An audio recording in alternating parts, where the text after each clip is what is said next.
船の石炭の積み込みはもう終わった。二等船室のテーブルの周りはとても静かで、電灯の眩しい光も虚しい。今夜はいつもここに集まるトランプ仲間もホテルに泊まっており、船に残っているのは私一人だ。5年前、念願かなって役所の上官の命令でドイツへの海外視察に向かった時には、見るもの聞くものすべてが珍しく、毎日長い旅行記を書き、船がベトナムのホーチミンを過ぎる頃には新聞に載ってもてはやされていたのだった。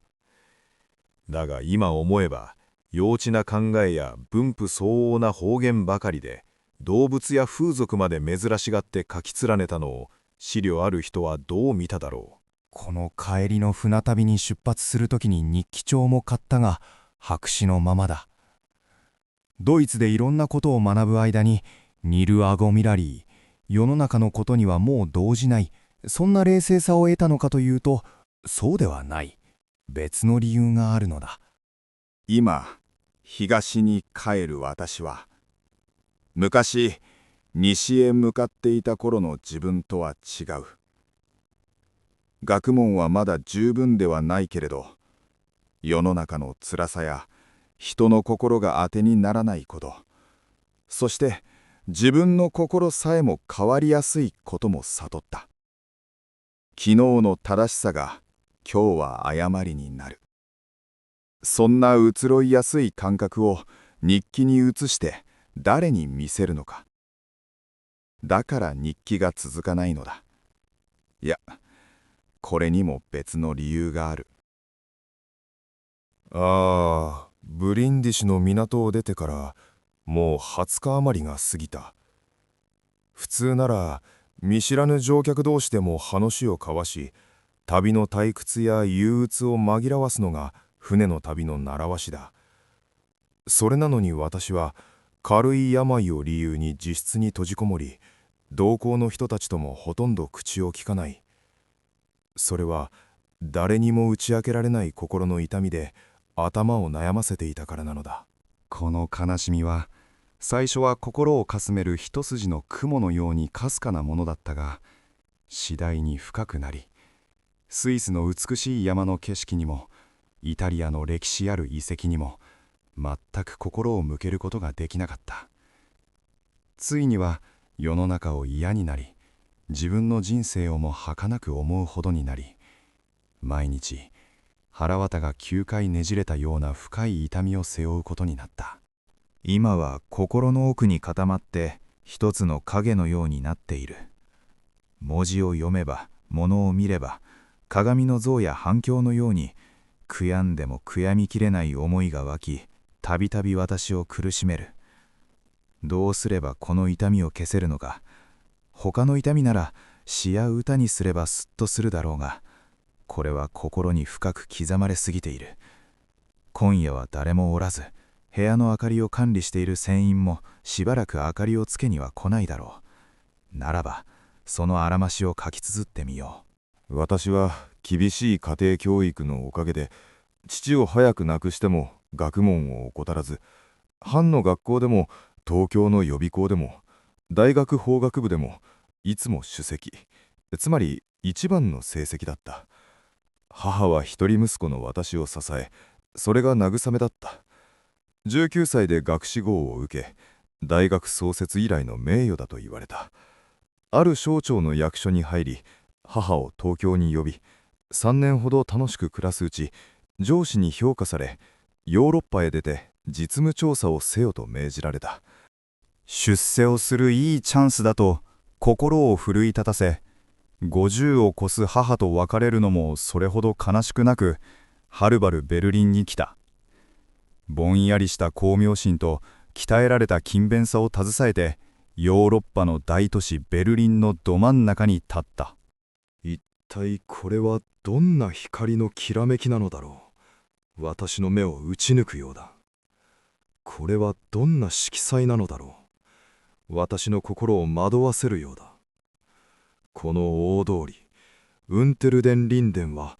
菩提寺の下と直訳したならば、まるで静かで落ち着いた場所のように思われるけれど、そんなことはない。まるで髪の毛のように長く続く両側の石畳、そこを行き交う多くの男女の姿を見てみるがいい。胸を張り肩を張って偉そうな態度の軍人たち、そして皇帝ウィルヘルム一世がまだご存命で宮殿の窓辺に立っておられた頃で、次々と現れる色とりどりの礼服をまとい、パリ風に着飾った美しい娘たちの姿。目を驚かさないものは一つもない。車道ではアスファルトの上を音も立てずに馬車が走り、空高くそびえる建物の切れ目からは晴れた空の下、夕立のような音を立てて勢いよく落ちる噴水の水が見える。さらに遠くにはブランデンブルク門の向こうで緑の木々の間からまるで空に浮かんでいるように見える凱旋塔の女神像が見える。これほど多くの光景が目の前に一度に現れるのだから、初めてここを訪れた者が観光に時間が取られるばかりになるもの、無理もない。しかし私はどんな場所でも移ろいやすい美しさには心を動かされまいと誓い、常に自分を律したのだった。プロイセンの役所で私は呼び鈴を鳴らして面会を求め、政府からの紹介状を差し出して日本から来た目的を伝えたところ、プロイセンの役人たちは皆私を快く迎えてくれた。もし日本大使館の手続きさえ滞りなく済んでいたなら、彼らはどんなことでも教え助けてくれると約束してくれたに違いなかったのだが、残念だ。嬉しかったのは私が日本でドイツ語とフランス語を学んでいたことだ。ドイツの人々は初めて私に会った時、一体どこでこんなに語学を身につけたのかと、みんなが口を揃えて驚き尋ねてきたものだった。公務の合間には許可を得て大学に入り、政治学を学ぼうと登録した。1、2ヶ月もするとプロイセン政府との打ち合わせも進み、急ぐ者は報告として送り、そうでない者は写しを取った。大学では思っていたような政治家養成の特別コースなどなく、迷いつつもいくつかの法学講義に出ることにした。3年ほどは夢のように過ぎたが、結局自分の好きなことを我慢することはできなかった。私は自分が政治家にも法律家にも向かないと悟った。母は私を生きた辞書に、上司は生きた法律にしようとしたのだろう。辞書ならまだしも法律になるのはまっぴらだ。以後上司への書簡では枝葉の規定ではなく、法の精神をつかめば細かいことは問題ではないと言い出す始末で、大学では法学を離れて歴史や文学に心を寄せ、ようやくその深さと魅力を味わえるようになったのだった。上司は思いのままに使える道具を求めていた。独立心を持つ男を喜ぶはずがない。私の立場は危うくなった。さらにベルリンの留学生の一派と私の間に不穏な関係ができ、彼らは私を疑い、ついには私を貶める噂を広めたのだった。理由が全くなかったわけではない。彼らは私がビールも飲まずビリヤードもしないのを堅物だと笑いながらも、どこかで嫉妬していたのだった。しかし彼らは私を知らない。私の心は触れられるとすぐに閉じてしまうネムの葉のように、かすかなことで動揺し、乙女のようにたじろぐ。私が学び働いてきたのは勇気があったからではなく、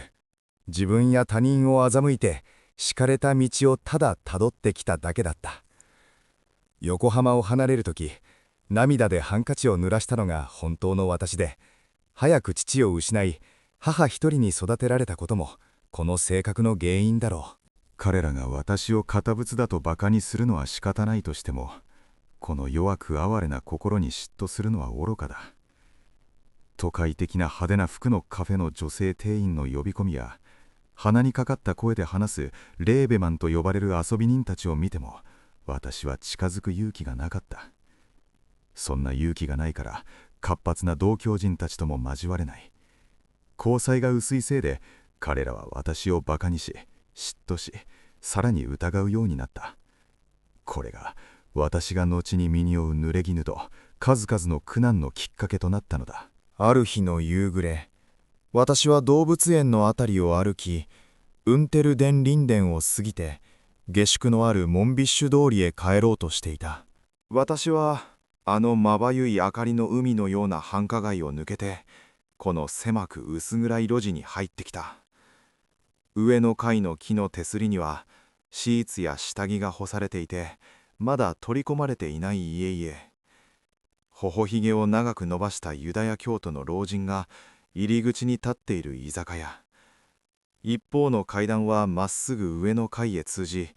もう一方の階段は地下の鍛冶屋の住まいへと続くような菓子屋。それらの建物がこの字型に奥まって立っている。こうした300年前の古い町並みを見るたびに、私の心はうっとりと恍惚となり、しばらくその場に立ち尽くしてしまうのだった。古い教会の前に差し掛かった時、門の扉にもたれて声を押し殺して泣く少女がいた。年は16、17ほど。かぶった布の下から金色の髪がこぼれ、衣服は汚れていない。私の足音に気づいて振り向いた顔は、筆ではとても写せないほど美しく、青く澄んだ瞳が涙に濡れていた。その一瞬の眼差しが私の心の奥深くまで届いた。こんにちは。ぐるっとみ太郎です。ぐるっとみ太郎はぐるっとパスという美術館と博物館の周遊チケットを使い倒して東京をぐるっと見てやろうと思っています。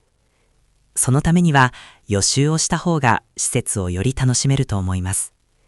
今回は森鴎外記念館に行くために予習として舞姫を理解しておきたいと思いましたので、この動画を作り始めました。YouTube への投稿は人生これが初ですが、皆様よろしくお願いします。この動画は6秒の AI 動画をつなげにつなげて作っています。そのため制作にとても時間がかかります。続きができたらお知らせが行くようにチャンネル登録をいただけますと幸いです。